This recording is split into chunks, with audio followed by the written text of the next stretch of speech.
You're broke because you keep buying stupid shit. There, I said it. While you're complaining about having no money, you're still dropping cash on garbage that's keeping you poor. Today, I'm going to show you the 9 things I completely stopped buying, and it freed up thousands of dollars every month. I'm Professor Chalkman, and I don't teach feel-good fairy tales about money. I teach reality, the harsh, uncomfortable truth about what separates the wealthy from the broke. And if you can't handle that, this isn't the channel for you. What I'm about to tell you isn't about extreme penny pinching or living like a monk. This is about strategic spending cuts that will multiply your wealth-building potential. Every dollar you waste on this garbage is a dollar that could be working for you, growing, compounding. But here's the thing, and pay attention because this is crucial.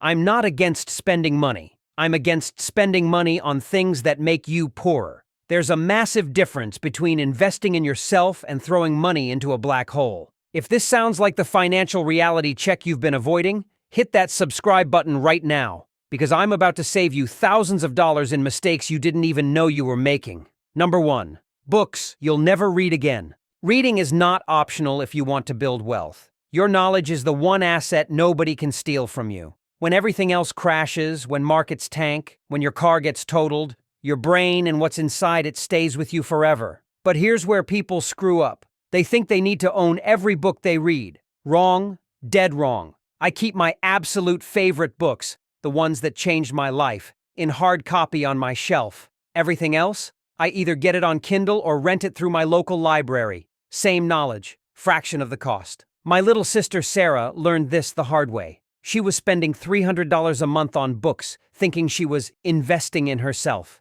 Meanwhile, she was drowning in debt and had no emergency fund. Now she spends $30 a month and reads more books than before. Number 2, brand new cars. If you're buying a brand new car and you're not already wealthy, you're making one of the biggest financial mistakes possible. The second, and I mean the second, you drive that car off the lot, it loses 10% of its value. By year 3, it's lost 60%. Let that sink in. 60%. You're literally paying someone else to take your money and light it on fire. That's not transportation. That's financial suicide. And if you're nodding along right now, realizing you've been making these exact mistakes, smash that like button, because we're just getting started. I get it. There's something appealing about that new car smell, about being the first person to touch the steering wheel. But is that feeling worth delaying your financial freedom by 5 to 10 years? Because that's exactly what you're doing. Instead, buy a reliable used car that's 2 to 3 years old. Let someone else eat that massive depreciation hit.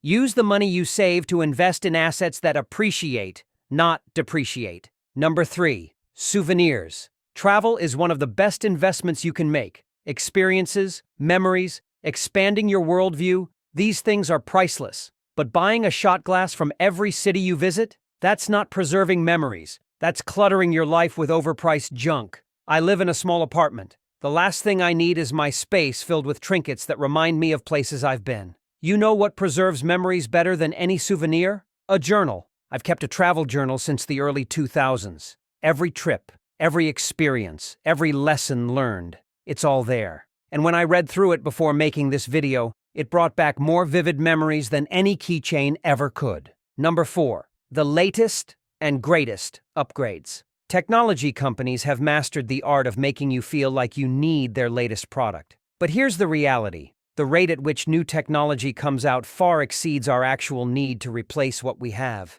I learned this lesson with my Apple Watch. Going from no watch to having one was a game changer. I felt healthier, more motivated, more connected to my fitness goals. That purchase was worth it. But a year later, when the new version came out, I spent another few $100s for what amounted to maybe a 5% improvement in functionality. That 5% didn't justify the cost. Now I ask myself, is this upgrade going to add significant value to my life? Or am I just buying it because it's new? Most of the time, the answer is the latter. Number 5, things you buy because they're on sale. There's a difference between buying something on sale and buying something because it's on sale. Sales aren't designed to help you save money. They're designed to make you spend money you wouldn't have otherwise spent. These multi-billion-dollar companies have armies of psychologists figuring out how to manipulate your brain into thinking you're getting a deal. That 40% off sticker is a psychological weapon, not a favor. If you were planning to buy that jacket anyway and now it's on sale, great,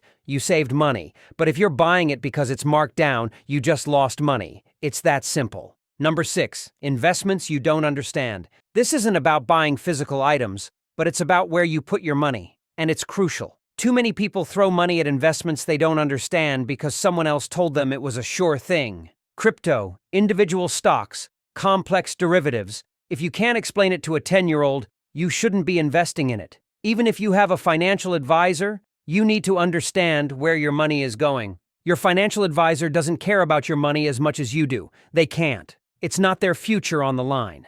Number 7, fast fashion. I haven't bought a single piece of clothing in 6 months, and my wardrobe is better than it's ever been. Here's why. I stopped buying quantity and started buying quality. Used to shop at Boohoo, Forever 21, all those fast fashion places. You know what's still in my closet from those shopping sprees? Nothing. Zero. Every single piece fell apart, went out of style, or just looked cheap after a few wears. If you're realizing you've been making these same mistakes, drop a comment below. I want to hear which of these hit home for you. Now, when I buy clothing, I buy pieces that will last. I'd rather spend more money on one high-quality item than the same amount on 5 cheap ones that I'll throw away in 6 months. Having fewer clothes also frees up mental space. I'm not standing in my closet for 20 minutes every morning trying to decide what to wear. I have 3 go-to outfits and that's it. One less decision to make every day. Number 8, high-maintenance personal services. Expensive haircuts every month, premium spa treatments, frequent professional grooming services.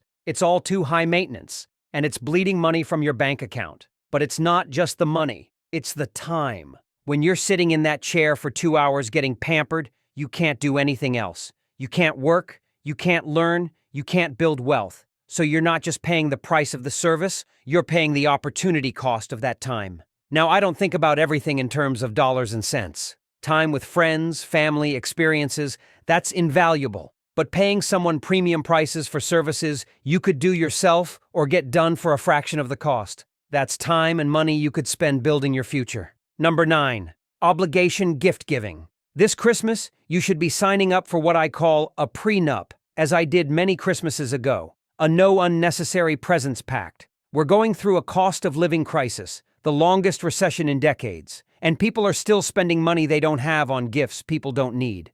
The average person spends over $500 on Christmas gifts, money they could be investing, saving, or using to build their future. Instead, they're buying obligation gifts that end up in closets or donation bins within a year. I'm not a Grinch. I believe in giving, but I believe in giving experiences, time, and meaningful gestures, not expensive crap that nobody really wants. Now here's the thing that's going to separate you from everyone else watching this video. My spending philosophy is simple. I have absolutely no problem spending money on things that bring me genuine joy and value. But I refuse to spend money out of habit or ego. If you can eliminate those 2 motivations from your spending, you'll be financially ahead of 90% of people. Look at every purchase as a trade-off. That extra $5,000 on a fancier car might not seem like a big deal today. But what if you invested that $5,000 instead? What if you used it to educate yourself, to build a side business, to create wealth that could change your life?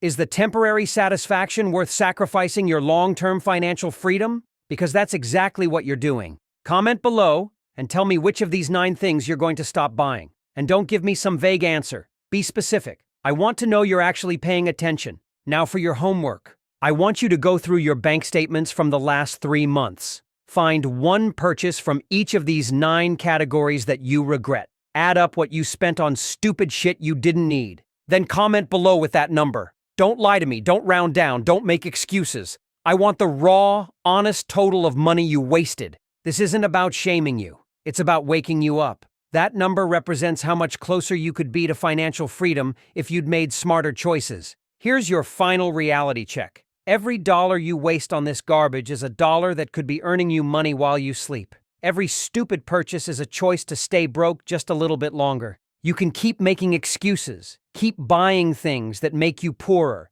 keep wondering why you're always stressed about money. Or you can start making the hard choices that separate the wealthy from the broke. The math is simple. The choice is yours. This is Professor Chalkman. Class dismissed.